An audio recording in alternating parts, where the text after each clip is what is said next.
My hands were shaking so badly I could barely hold the cheap bouquet of grocery store daisies. The scratchy polyester wedding dress I'd bought from a thrift store 3 days ago felt like sandpaper against my skin, and the borrowed shoes were at least half a size too small. But none of that mattered. In 15 minutes, I would be Mrs. Robert Hayes and all my problems would disappear. At least that's what I kept telling myself as I stared at my reflection in the cracked mirror of St. Mary's church basement. "You can do this, Emma," I whispered to myself, practicing the smile I need to wear. "It's just business." Nothing more. The truth was, I barely knew Robert Hayes. We'd met 3 weeks ago at the diner where I sometimes picked up weekend shifts when my 3 regular cleaning jobs weren't enough to cover everything. He was a middle-aged insurance salesman with thinning hair and kind eyes who'd overheard me crying on the phone with the hospital billing department. Mom's cancer treatments had drained every penny we had, and now they were threatening to cut off her chemotherapy if we couldn't come up with $15,000 by the end of the month. Robert had slipped me his business card with a proposal written on the back, "Marry me for 6 months. I need a wife for my immigration paperwork. You need money. $25,000 cash, no strings attached." It wasn't romantic. It wasn't even particularly kind. But it was practical, and desperation had a way of making practical solutions look like miracles. I thought about Mom, probably sitting in her hospital bed right now wondering if her daughter would really go through with this insane plan. I thought about my little brother Miguel, who'd been eating ramen noodles for dinner for the past month because it was all we could afford. I thought about the foreclosure notice taped to our front door, giving us 30 days to come up with 3 months of missed mortgage payments. My reflection stared back at me with dark circles under brown eyes that used to be bright with dreams. When had I become this person? When had Emma Rodriguez, the girl who graduated valedictorian from her high school and dreamed of becoming a teacher, turned into someone so desperate she was about to marry a complete stranger? The answer came to me as clearly as if someone had spoken it aloud, the day the doctors told us Mom's insurance wouldn't cover the experimental treatment that might save her life. A soft knock on the door interrupted my thoughts. "Emma, it's time, honey, Mrs. Santos from next door had agreed to be my witness. She was the only person who knew the truth about this arrangement, and even she thought I was making a terrible mistake. "Coming," I called back, smoothing down the skirt of the polyester dress and checking my makeup one last time.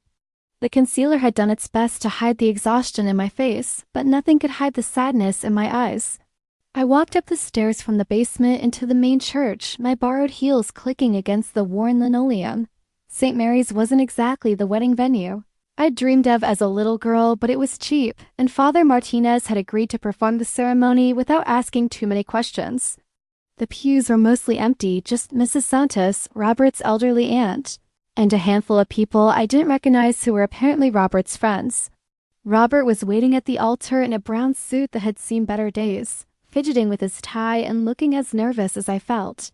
When he saw me walking down the aisle, he attempted a smile, but it came out more like a grimace. This was as weird for him as it was for me. Father Martinez opened his warm prayer book and began the ceremony. His voice echoed in the nearly empty church as he spoke about love, commitment, and the sanctity of marriage. Every word felt like a knife twisting in my chest. This wasn't love. This wasn't commitment. This was survival, plain and simple. "Do you, Robert James Hayes, take Emma Sophia Rodriguez to be your lawfully wedded wife, to have and to hold in sickness and in health, for richer or poorer, for better or worse, until death do you part?" "I do," Robert said, his voice barely above a whisper. Father Martinez turned to me and I felt my heart hammering against my ribs. This was it. The moment that would change everything. The moment I would officially become someone who sold herself for money. "Do you, Emma Sophia Rodriguez, take Robert James Hayes to be your lawfully wedded husband, to have and to hold in sickness and in health, for richer or poorer, for better or worse, until death do you part?" I opened my mouth to speak, but the words felt stuck in my throat. The silence stretched on for what felt like hours, but was probably only seconds.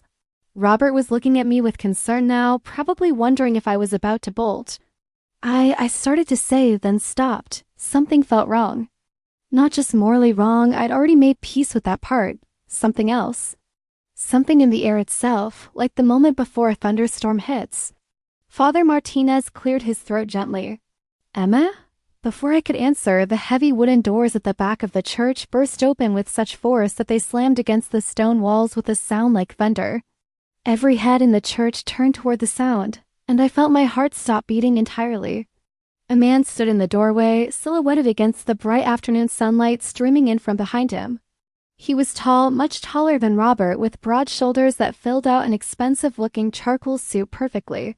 As my eyes adjusted to the change in lighting, I could make out dark hair, olive skin, and features that looked like they'd been carved from marble by an Italian master sculptor. But it was his eyes that made my breath catch in my throat. Even from the length of the church aisle, I could see they were dark, so dark they were almost black, and they were focused on me with an intensity that made my entire body feel like it was on fire. He walked down the aisle with the kind of confidence that came from never having to question whether he belonged somewhere. His footsteps echoed in the silent church, each one seeming to match the rhythm of my racing heartbeat. As he got closer, I realized with a shock that I recognized him. I cleaned his office. Every Tuesday and Thursday at 3 a.m., I spent 2 hours cleaning the corner office on the 42nd floor of the Castellano building downtown. I'd seen family photos on his desk, an older woman who looked like his mother, a young girl who might have been his sister. I'd carefully dusted around expensive Italian leather-bound books, polished gleaming awards, and vacuumed around furniture that probably cost more than I made in a year. But I had never seen him.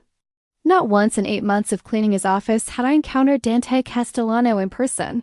The nameplate on his desk had told me who he was, and the expensive suits hanging in his office closet had told me what size he wore, but the man himself had remained a mystery, until now.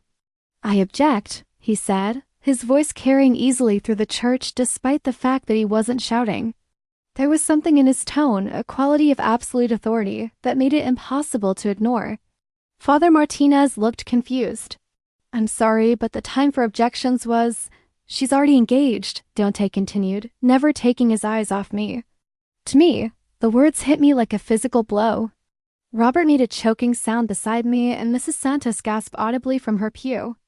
I opened my mouth to protest, to tell this crazy man that he was mistaken, that I'd never even met him properly, let alone agreed to marry him.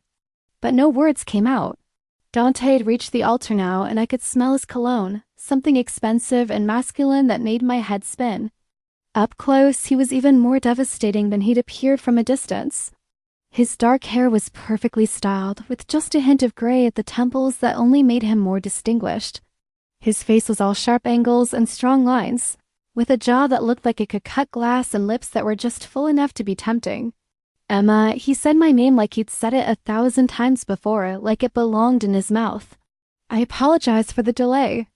Traffic was unavoidable. I stared at him, completely speechless. This had to be some kind of mistake. Some kind of horrible mix-up. Maybe he had me confused with someone else named Emma. Maybe he was having some kind of mental breakdown. Maybe I was having some kind of mental breakdown. "I'm sorry," Robert finally found his voice, stepping slightly forward. "But who exactly are you? And what do you mean she's engaged to you?" "Emma and I have been planning this wedding for—" The look Dante turned on Robert was enough to stop him mid-sentence. It wasn't threatening, exactly, but there was something in those dark eyes that suggested Robert would be wise to choose his next words very carefully. 3 weeks, Dante said quietly. "You've known her for 3 weeks. I've been watching her for 8 months. The words sent a chill down my spine. Watching me? What did that mean? And how did he know how long Robert and I had known each other? This is insane. I finally found my voice, though it came out as barely more than a whisper. "I don't know you. I mean, I clean your office, but I don't know you. We've never even spoken before." Dante's eyes softened just slightly when he looked at me, and I caught a glimpse of something that looked almost like tenderness. "We haven't spoken, no. But I know you, Emma Rodriguez. I know you work 3 jobs to support your family. I know you're sacrificing yourself to pay for your mother's cancer treatment. I know you haven't eaten a proper meal in weeks because you're giving all your food to your little brother." Each word was like a punch to the gut because every single one was true. But how could he possibly know all of this? I'd been so careful to keep my personal life separate from my work. I never talked on the phone while cleaning, never left any trace of my presence except spotless offices and empty trash cans. "I know," he continued, his voice getting quieter but somehow more intense, That you're here today planning to marry a man you don't love for money you need. And I'm here to tell you that's not going to happen. You can't just... Robert started to protest again. Can't I? Dante didn't even look at him. Instead, he reached into his jacket pocket and pulled out a small velvet box. My heart nearly stopped when I realized what it was. He opened the box to reveal the most beautiful ring I'd ever seen. It was a classic solitaire setting, but the diamond was enormous, easily 3 carats, and it caught the light from the church's stained glass windows like it was made of captured stars. This belonged to my grandmother, Dante said, taking my left hand in his. His skin was warm and surprisingly gentle for hands that looked like they could break someone in half without effort. She would have loved you. Before I could process what was happening, he was sliding Robert's cheap gold band off my finger. The contrast between the 2 rings was almost comical. Robert's looked like it had come from a gumball machine compared to the masterpiece Dante was now slipping onto my finger. Perfect fit, he murmured, and I realized with shock that it really was. This is crazy, I said, but I was staring down at the ring on my finger and I couldn't deny that it looked right there. Like it belonged, like it had been made specifically for my hand. What's crazy, Dante said, finally releasing my hand but staying close enough that I could feel the heat radiating from his body, is that you were about to promise yourself to a man who offered you $25,000 for 6 months of your life. I felt the blood drain from my face. How do you... Your mother's medical bills have been paid, he continued as if I hadn't spoken. All of them. The house payment is current, and there's enough in your bank account to cover expenses for the next year. The church seemed to spin around me. This couldn't be real. People didn't just appear out of nowhere and solve all your problems. That wasn't how life worked. Not for people like me. Why? The question came out as barely more than a breath. Why would you do that? For the first time since he'd walked into the church, Dante's composure cracked just slightly. I caught a glimpse of something raw and vulnerable in his dark eyes before the mask slipped back into place. Because watching you kill yourself trying to save everyone else was killing me, he said simply. The honesty in his voice hit me like a physical blow. I looked around the church at Robert, who had gone pale and was backing away from the altar. At Father Martinez, who looked like he was witnessing something far outside his experience. At Mrs. Santos, who was clutching her purse and staring wide-eyed at the scene unfolding before her. This is insane, I repeated, but even as I said it, I was thinking about my mother lying in that hospital bed, about Miguel doing homework by candlelight because we couldn't afford to pay the electric bill, about the foreclosure notice that had been haunting my dreams for weeks. All of it was gone, solved, taken care of by a man who claimed to have been watching me for months, but had never bothered to introduce himself, until the moment I was about to marry someone else. Emma, Robert's voice was shaky, and when I looked at him, I could see sweat beading on his forehead. I think maybe we should postpone this. Until you can figure out what's going on here. Dante finally turned to look at Robert directly, and whatever Robert saw on his face made him take another step backward. That won't be necessary, Dante said, his voice carrying a note of finality. The engagement is off, permanently. You can't just... Robert started to argue, then seemed to think better of it. He looked at me with something that might have been pity. Emma, be careful. This whole situation feels dangerous. With that, he turned and practically ran down the aisle toward the exit. His elderly aunt hurried after him, shooting nervous glances over her shoulder. Within moments, the only people left in the church were me, Dante, Father Martinez, Mrs. Santos, and the handful of people I'd assumed were Robert's friends, but who were now looking at Dante with expressions of what appeared to be respect and maybe a little fear. Emma, Mrs. Santos called from her pew, her voice high and worried. Maya, maybe we should call your mother, or the police. Or someone. That won't be necessary either, Dante said, but his tone was gentler when he addressed Mrs. Santos. Mrs. Rodriguez is perfectly safe. You have my word. And who exactly are you to give your word about anything? Mrs. Santos demanded, standing up with the kind of fierce protectiveness that had made her my surrogate grandmother since my father died. Dante smiled for the first time since entering the church, and the effect was devastating. It transformed his entire face, making him look younger and somehow more human.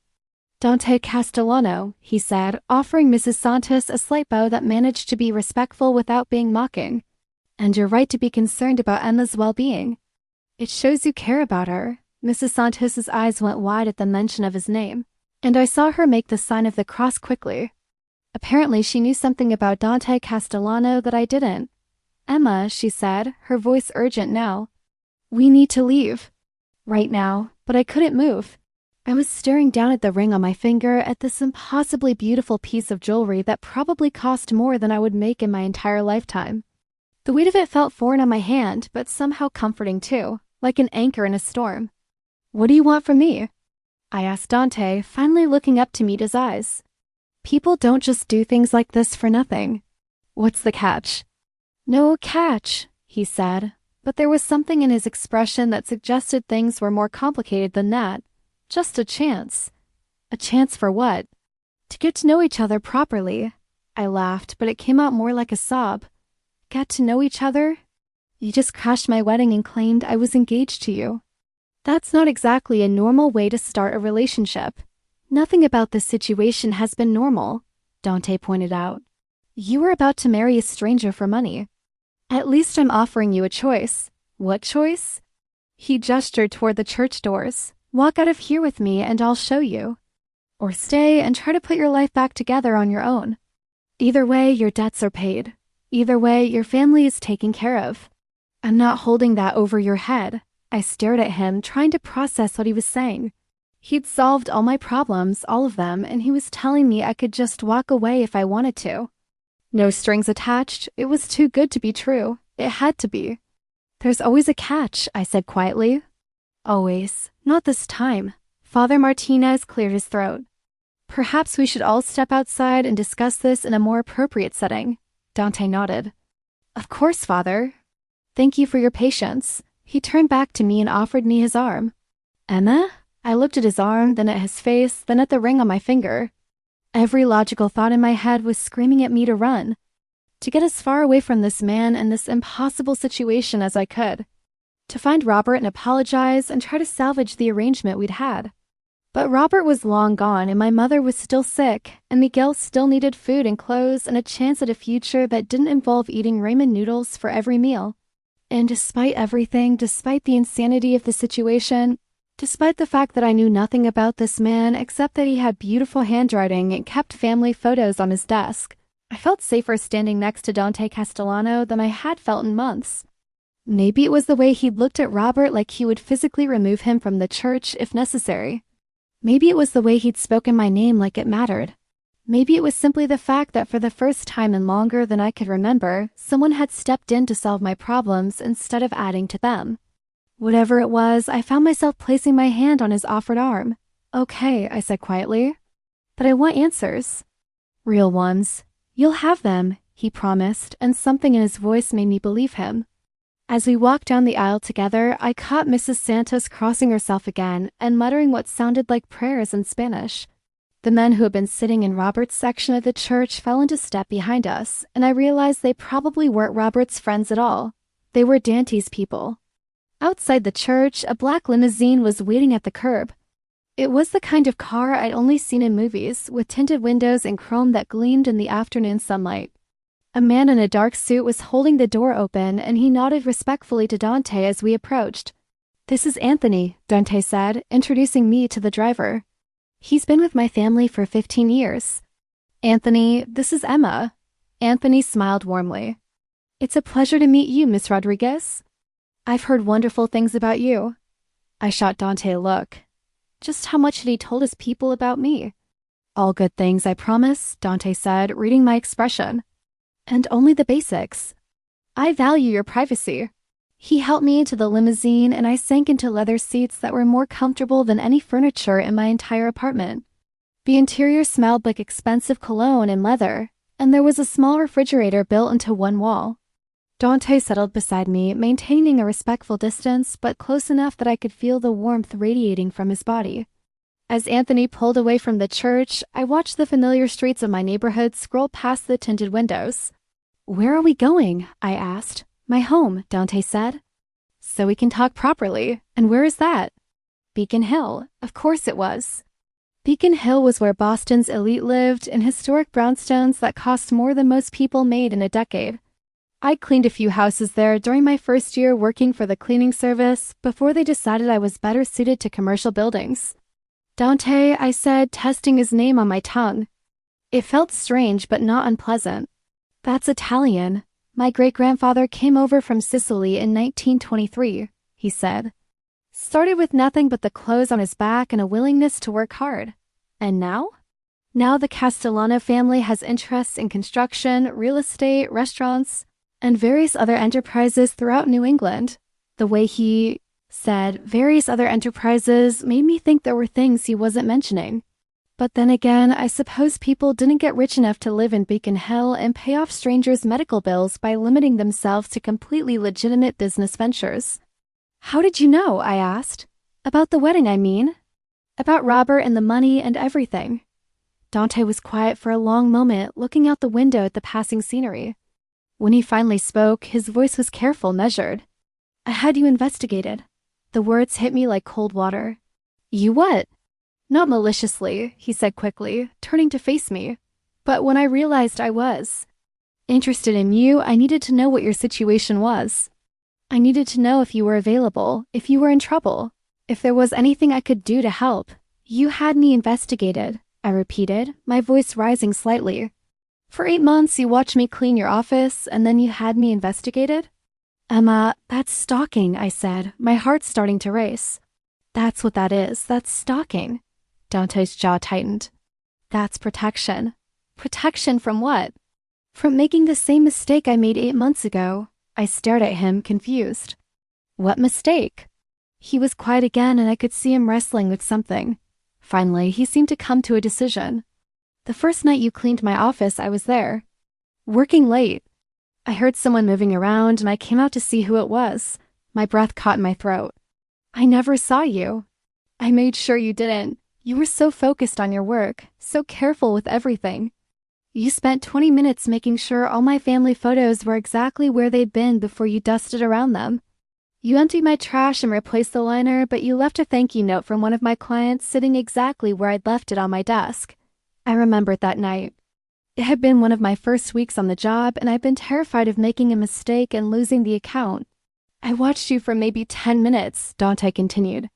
And I knew. Knew what? That I wanted to know you. That I wanted to talk to you, take you to dinner, find out what made you smile. His voice got quieter. But you were working. It was the middle of the night, you were alone in a building with a strange man, and approaching you would have been inappropriate at best. So you just watched me instead? I tried to time my late nights to when you'd be there, he admitted. And yes, I watched you. The way you hummed while you worked. The way you always made sure to water the plant in my office even though that wasn't part of your job. The way you'd stop and look at the city lights from my windows for just a moment before getting back to work. Every word he was saying was true. I did hum while I cleaned, usually old songs my mother had taught me. I did water his plant because it looked sad. And I did sometimes pause to look at the view from his 42nd floor windows, imagining what it would be like to see that view every day instead of just twice a week at 3 a.m. You could have just introduced yourself, I said quietly. Could I have? You were a young woman alone at night with a strange man who was significantly larger and stronger than you, in a building where you couldn't call for help if you needed it.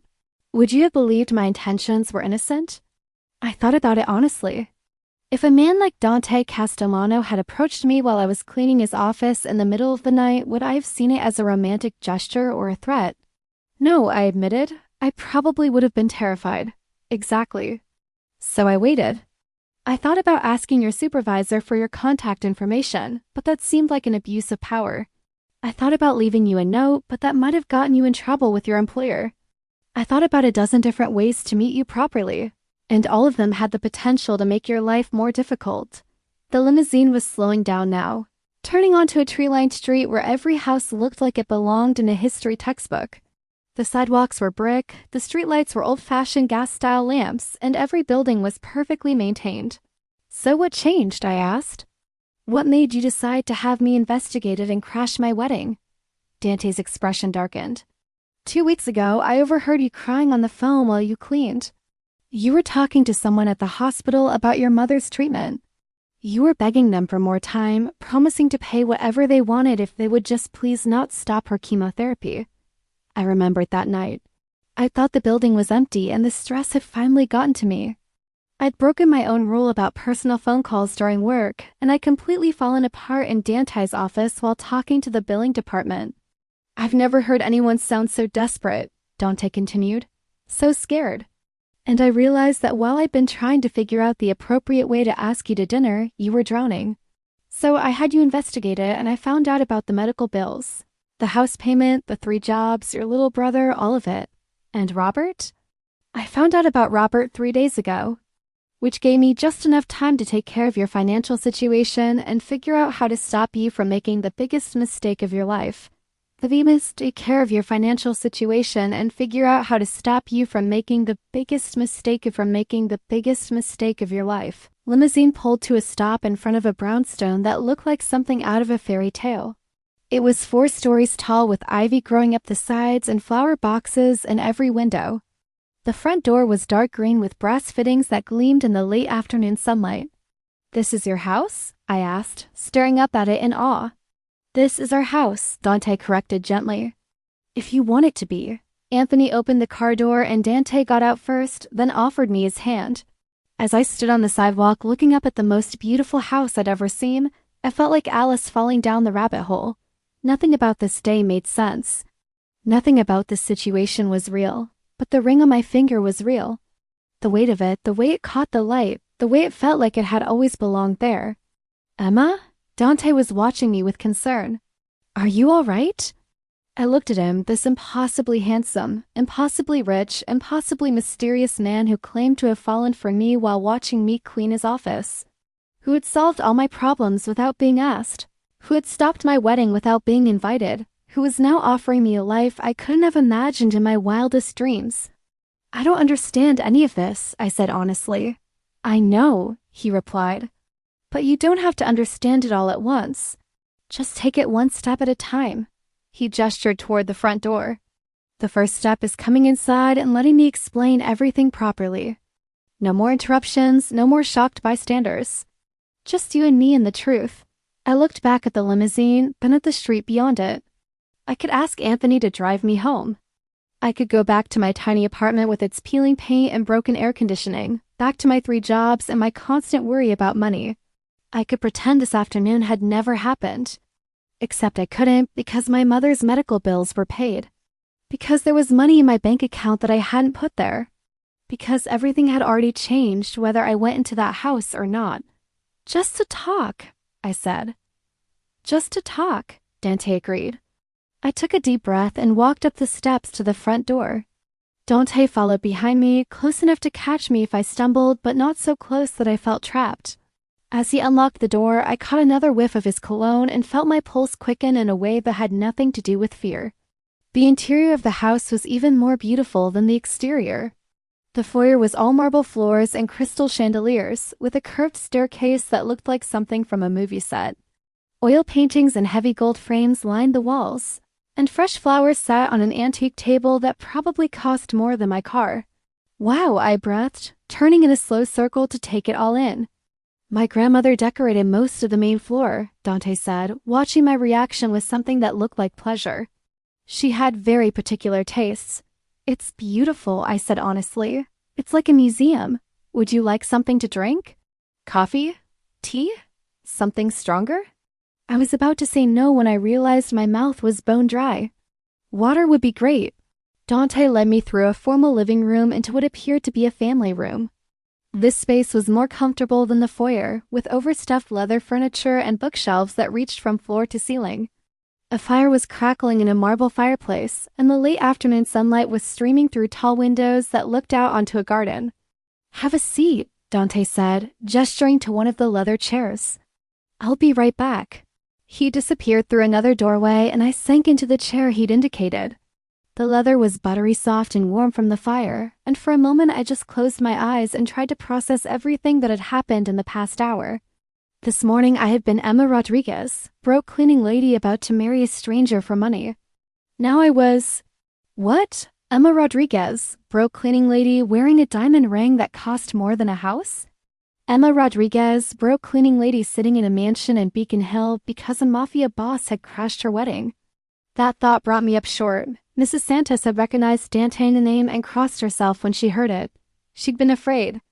And the way Robert had run out of that church when Dante had looked at him. What exactly had I gotten myself into? Dante returned with a glass of ice water and what looked like a tumbler of whiskey for himself. He settled into the chair across from me, and I noticed that he moved with the kind of fluid grace that suggested he was comfortable in his own skin in a way that most people weren't. Better? He asked, nodding toward the water. I took a sip and nodded. Much, thank you. Now, he said, settling back in his chair. What would you like to know? Everything, I said immediately, starting with what you do for a living. And don't say construction and real estate. Mrs. Santos recognized your name, and she was scared. Dante's expression didn't change, but I caught something flickering in his eyes. Mrs. Santos is a wise woman. That's not an answer. No, it's not. He took a sip of his whiskey and seemed to be choosing his words carefully. The Castellano family has been in Boston for 4 generations. We've built a reputation for taking care of our own and handling problems that the authorities can't or won't address. That's still not an answer. Emma? His voice was gentle but serious. There are some questions where you might not want to hear the full answer. I thought about that for a moment. He was probably right. There were probably things about Dante Castellano's business that I was better off not knowing. But at the same time, if I was going to even consider, whatever this was, I needed to know what I was getting into. Are you dangerous? I asked bluntly. To you? Never. That's not what I asked. Dante set down his glass and leaned forward slightly. Yes, Emma. I can be dangerous. To people who threaten what's mine. To people who hurt innocents. To people who don't pay their debts or honor their agreements. Have you ever killed anyone? The question hung in the air between us like a live wire. Dante's dark eyes never left mine as he considered his answer. I've never killed anyone who didn't deserve it, he said finally. I should have been horrified. I should have stood up and demanded that Anthony drive me home immediately. I should have been running for the nearest exit. Instead, I found myself thinking about all the times I'd walked home from work at night and felt afraid. All the times men had catcalled me or followed me or made me feel unsafe. All the times I wished I had someone powerful enough to make the bad things go away. Okay, I said quietly. Dante looked surprised. Okay? I mean, it's not okay that people sometimes need to be killed, but I guess I understand that sometimes the world isn't fair, and sometimes someone has to balance the scales. You're taking this remarkably well. I laughed, and it came out slightly hysterical. I'm taking this remarkably well? Dante, 6 hours ago I was about to marry a man I barely knew for money. 3 hours ago a stranger crashed my wedding and claimed I belonged to him. An hour ago I found out that same stranger had been watching me work for 8 months and then had me investigated. And now I'm sitting in a house that probably costs more than I'll make in my lifetime discussing whether or not you've committed murder. I took another sip of water and shook my head. I think I passed remarkably well somewhere around the time you put this ring on my finger. Dante glanced down at my left hand and his expression softened. Do you like it? I looked down at the ring too. In the firelight, the diamond seemed to glow with its own internal light. It was the most beautiful thing I'd ever owned, and it wasn't even really mine. It's gorgeous, I admitted, but I can't keep it. Why not? Because it's too much. Because I don't even know you. Because this whole situation is insane. All of those things may be true, Dante said. But the ring belongs to you now. I can't accept something this expensive from a stranger. I'm not a stranger. Emma, I'm the man who's been falling in love with you for 8 months. The words hit me like a physical blow. I stared at him, searching his face for any sign that he was joking or exaggerating. But his dark eyes were completely serious. You don't fall in love with someone you've never talked to, I said weakly. Don't you? And the terrible thing was, I thought maybe you could. Because I'd spent 8 months cleaning Dante Castellano's office, and I'd learned things about him during those late night hours. I'd learned that he kept pictures of his family where he could see them while he worked. I'd learned that he read classic literature in both English and Italian. I'd learned that he was meticulous about organization but human enough to leave coffee rings on his desk sometimes. I'd learned that he had a plant in his office that he probably forgot to water, and that he kept a blanket draped over the back of his chair for late nights. I'd learned that he donated money to charities. I'd seen the thank you letters and that he wrote everything in the same careful handwriting, whether it was a business contract or a grocery list. And maybe, if I was being completely honest with myself, I'd developed a tiny crush on the mysterious man whose personal space I moved through twice a week.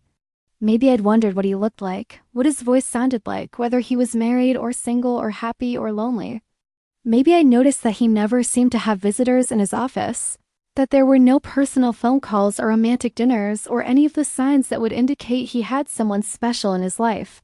This is crazy, I said again, but with less conviction than before. The best things usually are. Dante stood up and walked over to the fireplace, resting one hand on the mantel as he stared into the flames. The light played across his features, highlighting the strong line of his jaw and the curve of his mouth. "I know this is a lot," he said without looking at me. "I know it's overwhelming and strange and probably terrifying. But Emma, I've spent 8 months thinking about you every day. Wondering if you were safe, if you were happy, if you were lonely. Wondering what it would be like to come home to you, to wake up next to you, to know that you were mine and I was yours."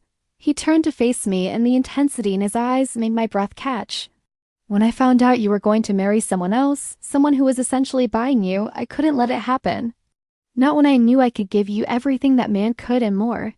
Not when I knew I could love you the way you deserve to be loved. But you don't know me," I protested. "You don't know if I'm kind or cruel or smart or stupid.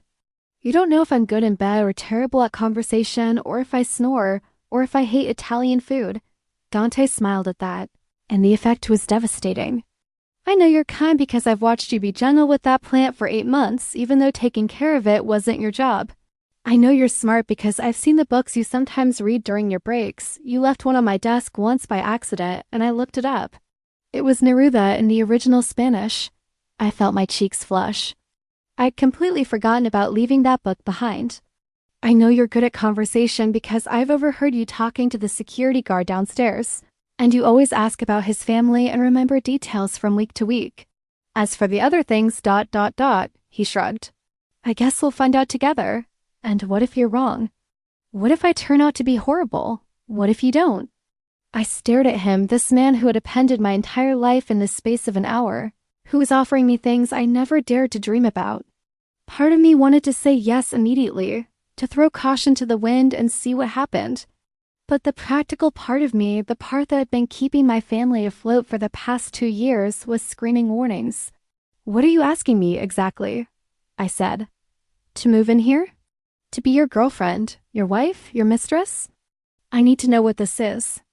Dante returned to his chair, leaning forward with his elbows on his knees. "I'm asking you to give us a chance.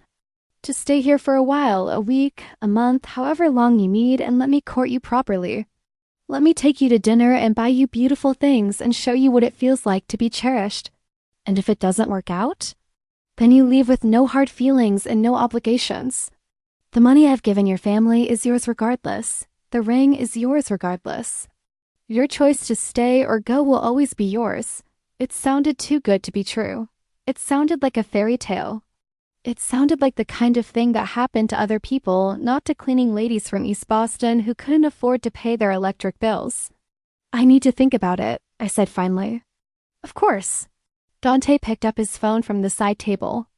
"Anthony can drive you home whenever you're ready. Take all the time you need.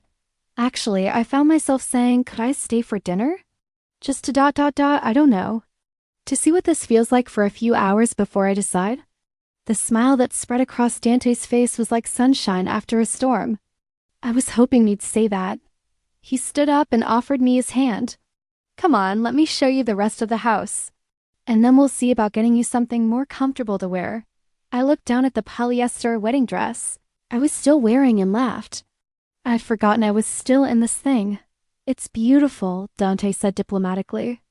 "But you look uncomfortable. It's the worst dress in the history of dresses," I said, accepting his hand and letting him pull me to my feet. "I bought it at a thrift store for $15 and it shows. Then let's find you something better." As Dante led me out of the family room and toward the curved staircase, I caught sight of myself in a gilt-framed mirror hanging in the hallway. The woman looking back at me was a stranger. She was wearing an enormous diamond ring and standing next to one of the most handsome men I'd ever seen, in a house that looked like something from a magazine. But her eyes were the same. Still brown, still worried, still full of questions about what came next. "Emma?" Dante had paused at the bottom of the staircase. "You look like you're having second thoughts." "Not second thoughts," I said honestly. "More like thousandth thoughts." "That's fair." We climbed the stairs together, his hand warm and steady on my back. The second floor was just as beautiful as the first, with a long hallway lined with more oil paintings and several closed doors that I assumed led to bedrooms. Dante stopped at a door near the end of the hall and opened it to reveal the most beautiful bedroom I'd ever seen. It was decorated in soft blues and creams, with a 4-poster bed that looked like it could sleep 6 people comfortably. French doors opened onto what appeared to be a private balcony, and there was a fireplace flanked by 2 comfortable-looking armchairs. "This will be your room," Dante said. "If you decide to stay, your room is down the hall. Far enough away that you'd have complete privacy, close enough that I could hear you if you needed anything." I walked over to the French doors and peered out at the balcony. It overlooked the garden I'd seen from downstairs, and beyond that I could see the city skyline in the distance. "It's beautiful," I said softly. "The closet is through there," Dante said, pointing to a door on the far wall. "And I took the liberty of having some things brought over that might fit you." I raised an eyebrow. "You bought me clothes?" "I had my assistant buy some basics," he corrected. "Nothing too personal. Jeans, sweaters, a few dresses. Things you could wear while you decide whether you want to stay." "How did you know what size to get?" Dante looked slightly embarrassed. "I may have paid attention to the tags on the uniform you sometimes wore while cleaning. I should have been creeped out by that level of attention to detail. Instead, I found it oddly touching that he'd noticed things like what size jeans I wore." "Can I?" I gestured toward the closet. "Of course, take your time. I'll be downstairs when you're ready." After he left, closing the door softly behind him, I stood alone in the beautiful bedroom and tried to process everything that had happened. This morning I'd been desperate enough to marry a stranger. Tonight I was considering moving in with a different stranger, one who might or might not be a criminal, who claimed to love me based on 8 months of watching me work, and who had just casually mentioned that he'd bought me a wardrobe. I walked over to the closet and opened the door.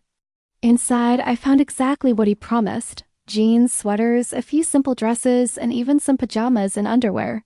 Everything looked expensive but not flashy, and when I checked the tags, everything was exactly my size.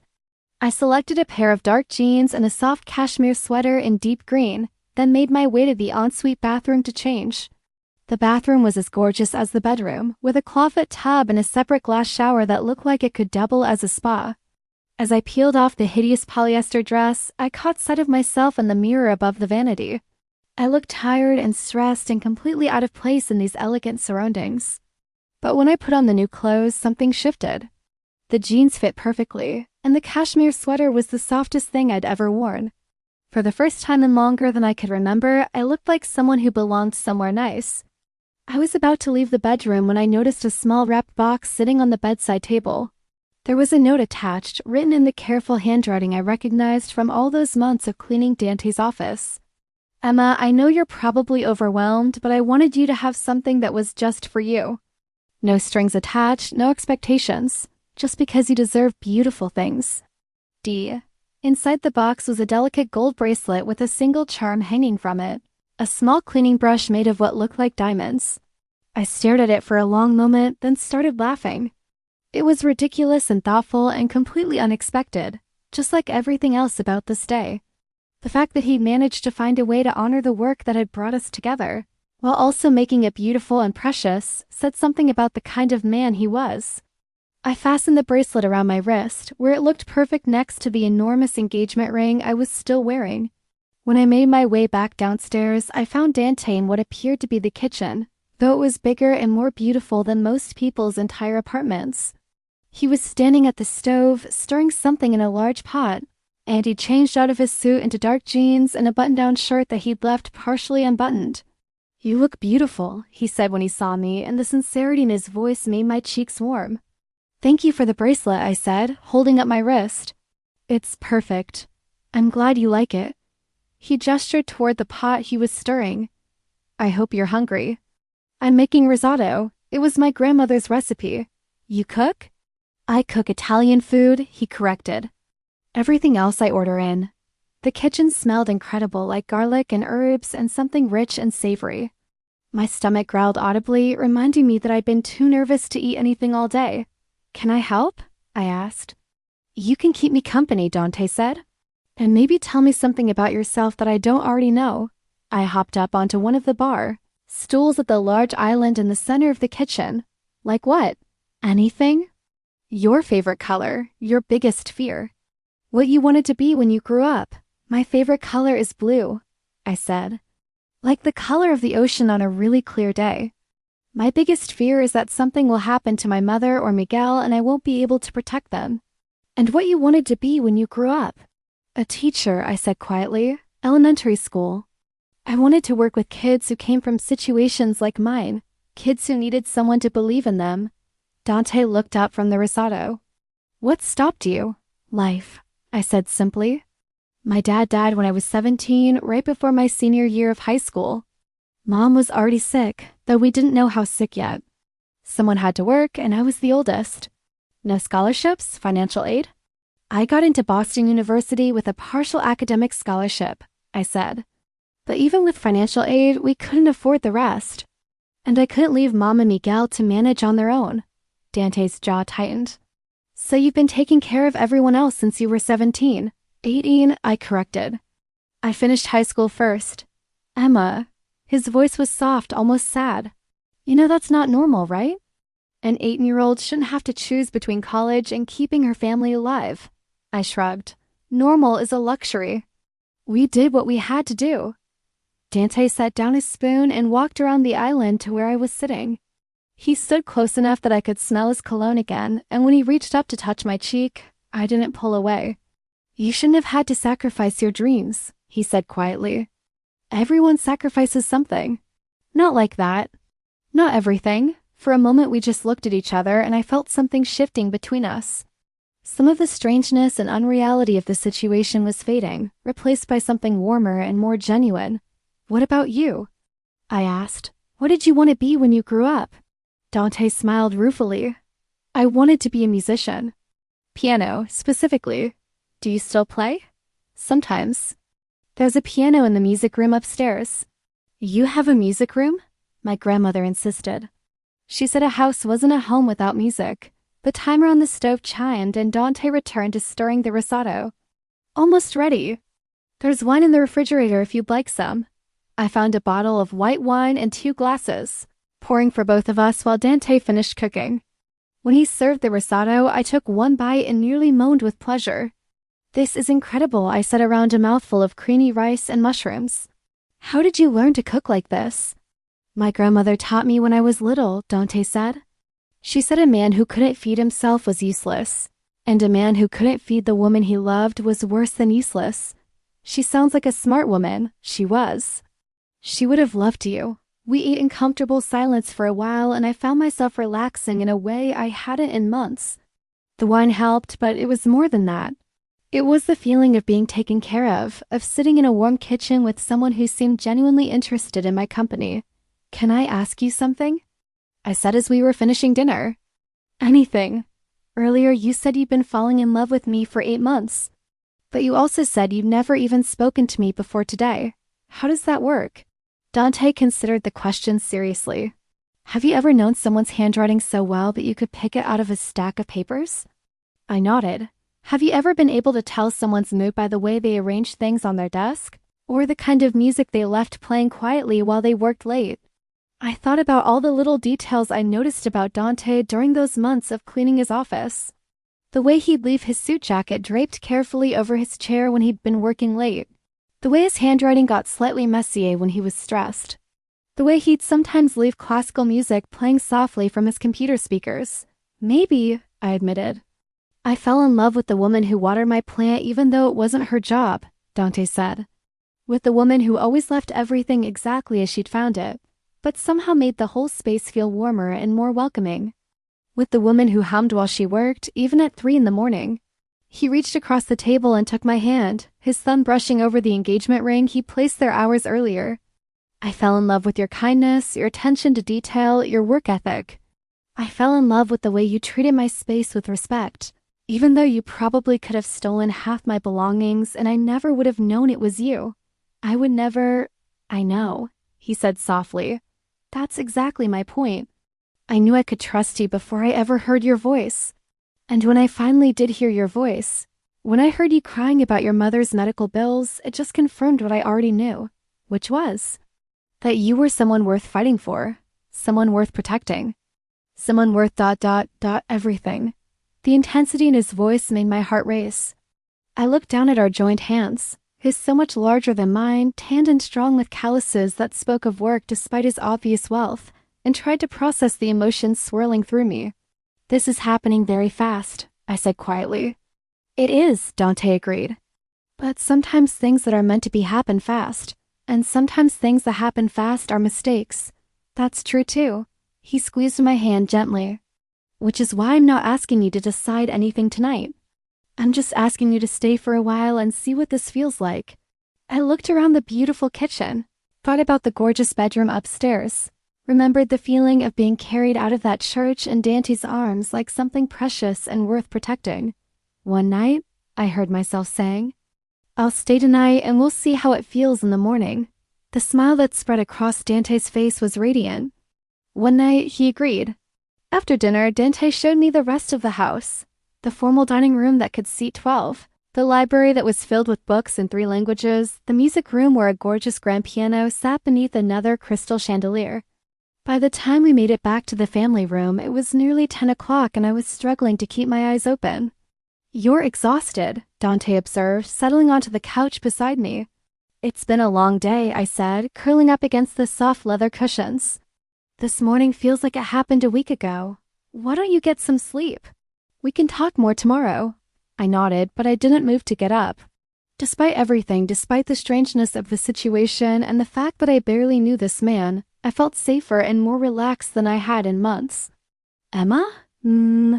Thank you. I opened my eyes to look at him. For what? For giving this a chance. For trusting me enough to stay. Thank you for... all of it, for stopping the wedding, for taking care of my family, for giving me choices instead of ultimatums. Dante reached over and brushed a strand of hair away from my face, his fingers lingering on my cheek. You deserve so much more than you've been settling for. Before I could respond, he leaned down and pressed a soft kiss to my forehead. It was chaste and gentle, but it sent electricity racing through my entire body. Good night, Emma, he whispered against my skin. Good night, Dante, as I made my way upstairs to the beautiful bedroom that was apparently mine. At least for tonight, I caught myself humming. It was the same song I always hummed while I worked, an old Spanish lullaby my mother used to sing to me when I was little. I wondered if Dante had heard it during those late nights when he'd watched me clean his office. I wondered what he thought about, sitting in the darkness while I moved through his space like a ghost. I wondered what tomorrow would bring, and whether I was making the biggest mistake of my life or the best decision I'd ever made. But as I slipped between sheets that felt like silk and pulled a down comforter up to my chin, surrounded by luxury I never imagined and wearing a ring that caught the moonlight streaming through the French doors, I realized I wasn't quite ready to care about the answers to those questions yet. For the first time in longer than I could remember, I felt safe, protected, cherished, and maybe for tonight, that was enough.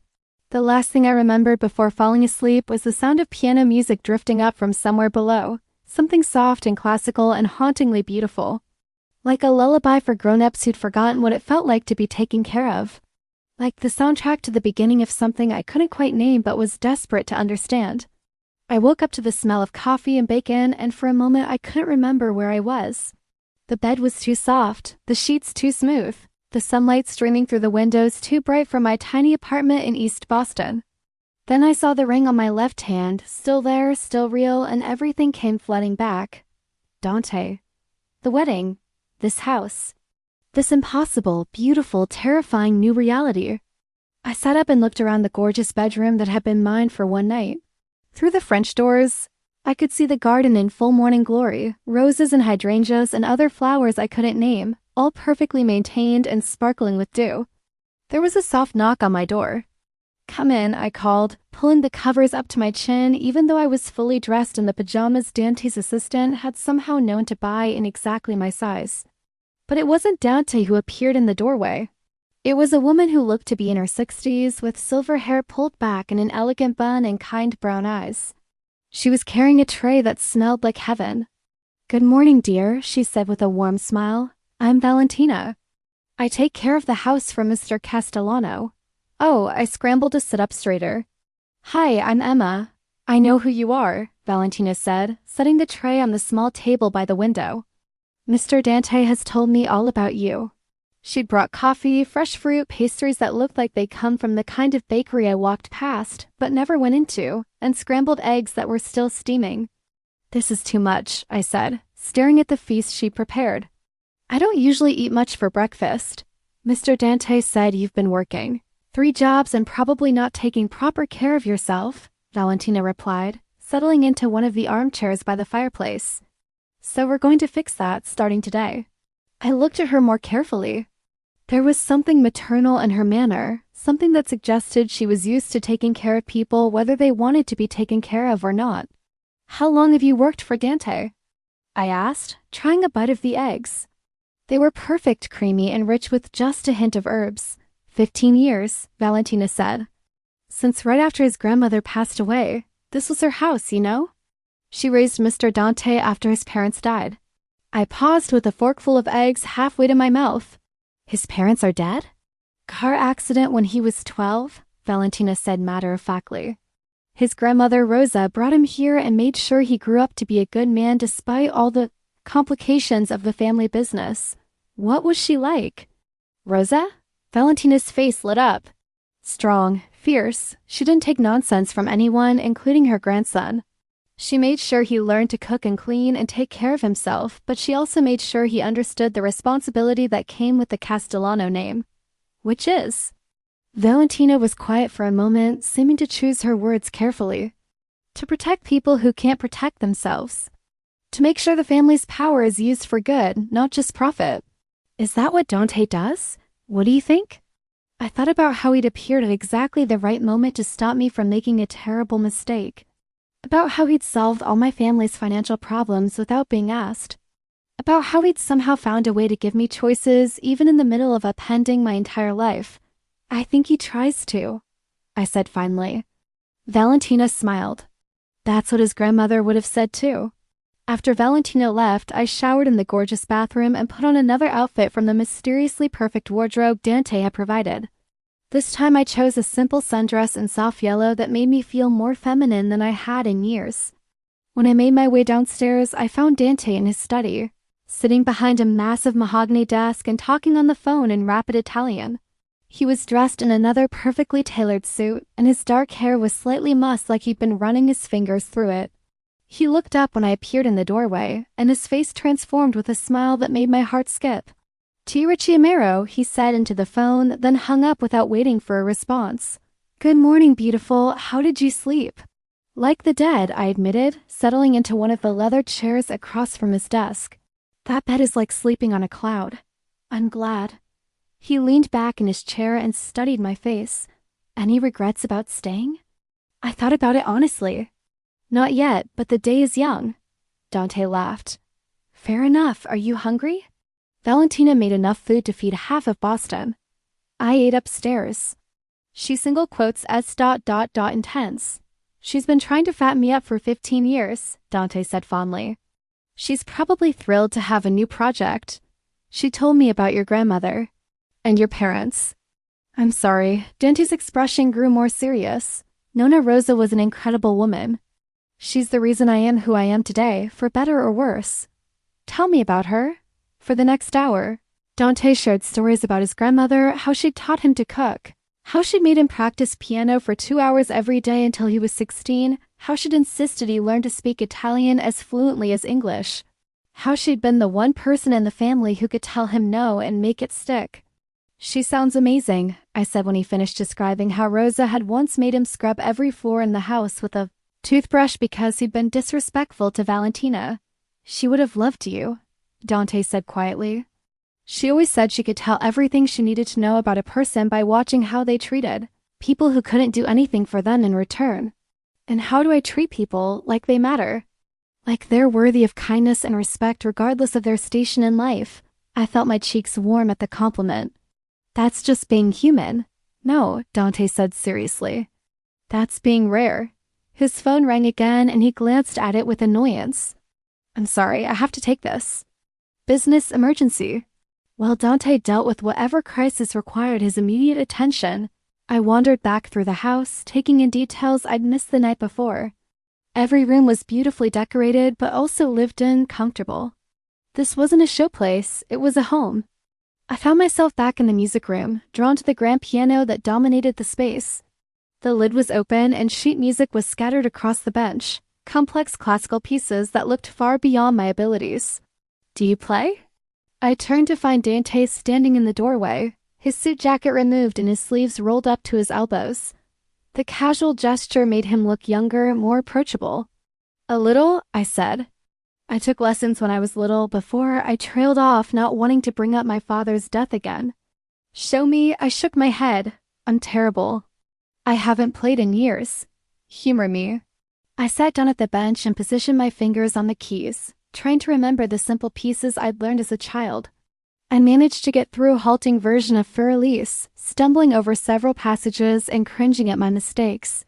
See? I said when I finished. Terrible.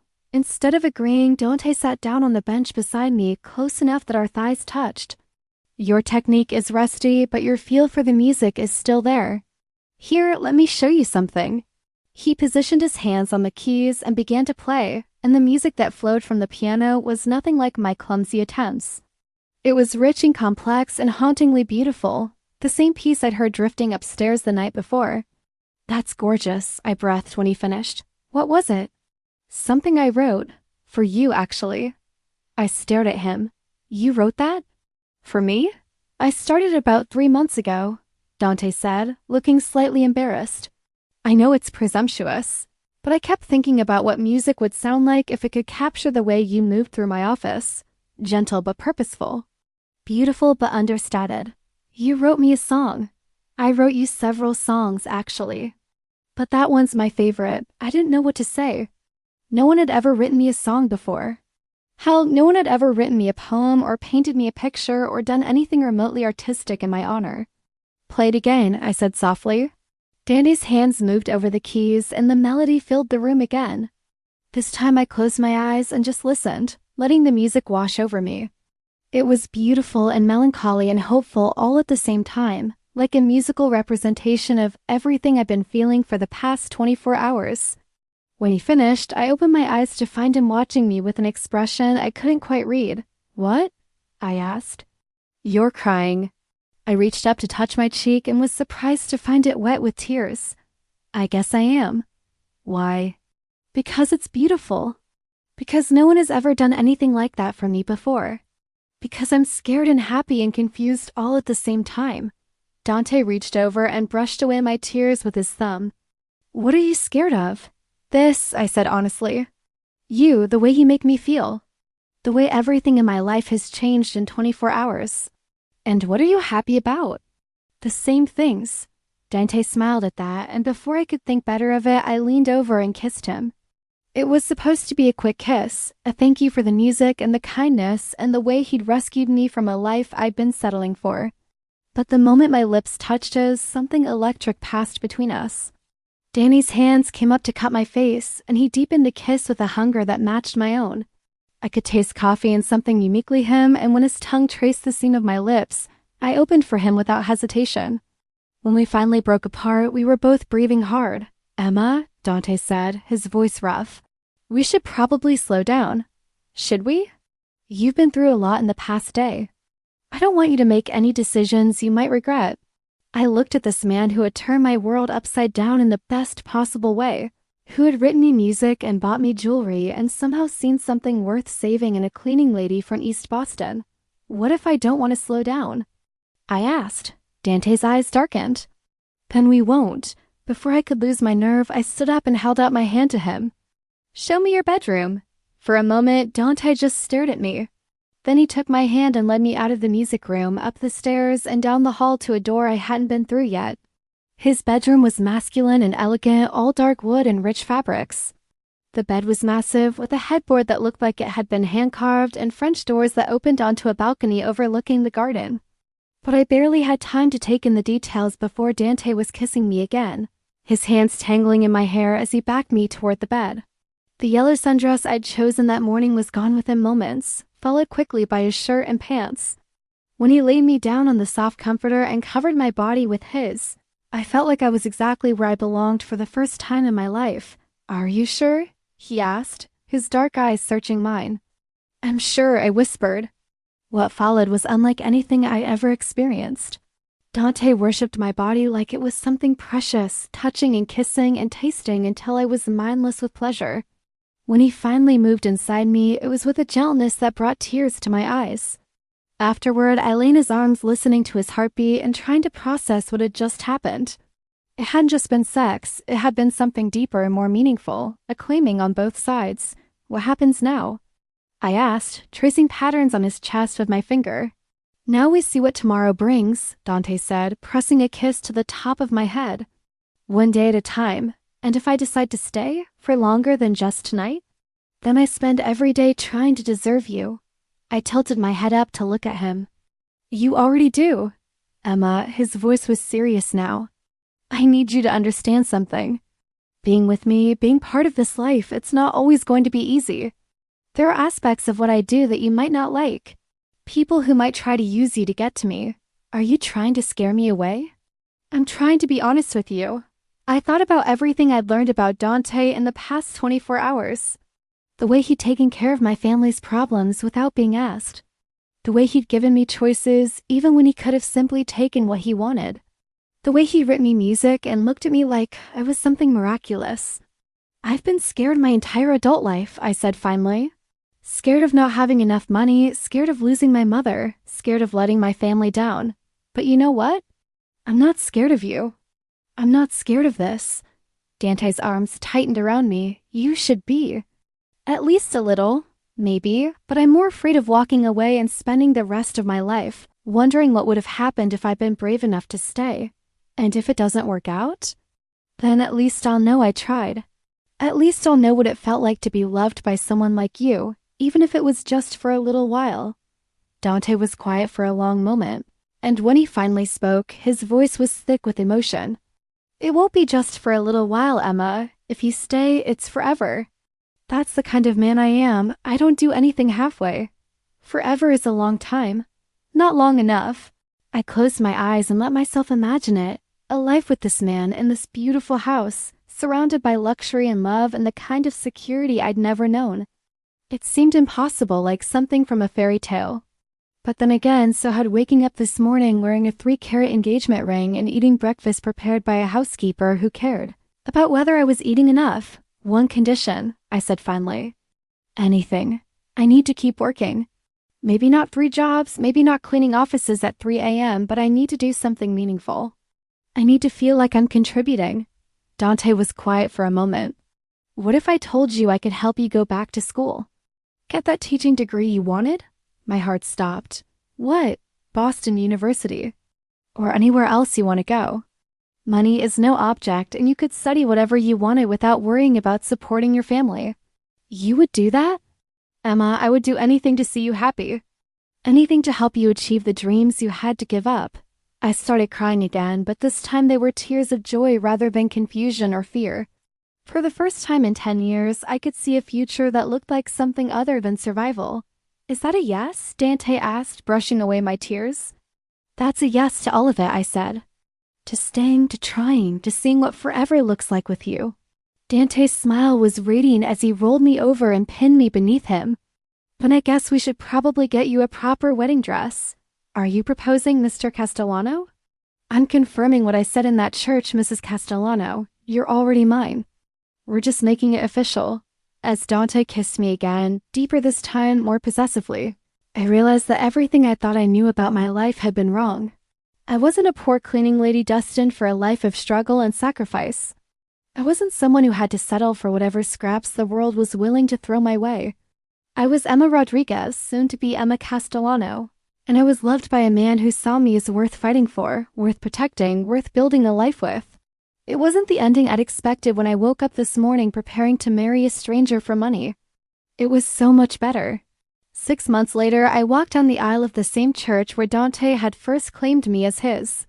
But this time, I was wearing a dress that had been made specifically for me, with hand-sewn beadwork and a train that stretched for 6 feet behind me. This time, the pews were full of people who loved us. Valentina crying in the front row, Mrs. Santos dabbing at her eyes with a handkerchief, my mother healthy and beautiful in remission from her cancer. This time, when Father Martinez asked if anyone objected to the marriage, the only sound was Miguel's barely suppressed giggle from where he stood holding our rings. This time, when I said, "I do," it wasn't out of desperation or necessity. It was out of love. And when Dante slipped his grandmother's ring back onto my finger, the same ring I'd been wearing every day for 6 months, it felt like coming home. "TMO, Mrs. Castellano," he whispered against my lips as we shared our first kiss as husband and wife. "I love you too, Mr. Castellano," I whispered back. As we walked back down the aisle together, hand in hand, I caught sight of the large manila envelope sitting on the table where the guest book was supposed to be. Inside was my acceptance letter to Boston University School of Education, where I would be starting classes in the fall. I was going to be a teacher after all, just like I'd always dreamed. Sometimes the best things in life come when you least expect them, from the most unlikely sources. Sometimes a stranger crashing your wedding is the best thing that could ever happen to you. Sometimes the man you thought was dangerous turns out to be the safest place in the world. And sometimes, if you're very lucky, you get to marry your guardian angel and live happily ever after in a house full of music and love, and the kind of security that comes from being cherished by someone who would move heaven and earth to make you smile. I had all of that now. And more. As Dante helped me into the white limousine that would take us to our reception, and then to our honeymoon in Italy, where I would meet the rest of his family and see the village where his great-grandfather had been born, I realized that my story wasn't ending. It was just beginning. And it was going to be beautiful.